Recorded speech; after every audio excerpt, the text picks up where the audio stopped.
কিছু ধন্যবাদ না দিলেই নয়। দিন শেষে কিছু স্বীকারোক্তি না দিলে নিজেকে বড্ড বেশি ছোট মানসিকতার মনে হয়।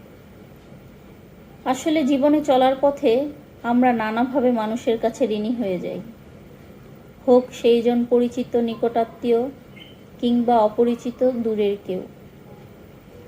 এতগুলো কথা বলছি একজনকে ধন্যবাদ জানাতে। পরিস্থিতি হাতের নাগালের বাইরে, মাঝে মাঝে এমন কিছু মুহূর্তে এসে দাঁড়িয়ে পড়তে হয় যেখানে ঘড়ির কাঁটা যেন ঠিক আমার জন্যই বন্ধ হয়ে আছে। উনি মোহাম্মদ শরীফ মিয়া।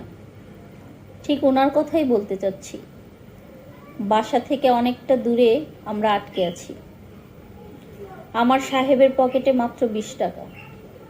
বাসায় পৌঁছতে আমাদের কম করে হলেও 30 টাকার প্রয়োজন। তার আগে আমরা কমপক্ষে ঘন্টা দুয়েক হেঁটে এসে শরীফ মিয়ার সাথে দেখা। শরীফ মিয়া জিজ্ঞেস করলো, মামা যাবেন?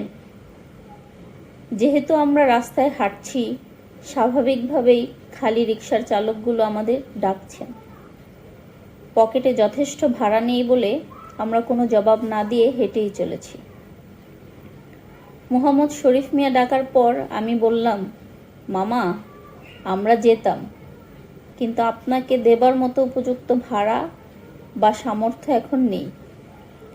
শরীফ মিয়া বললেন, আমি এখানে নতুন রিকশা চালাই, আপনারা উঠেন, কোথায় যাবেন আমি নিয়ে যাচ্ছি।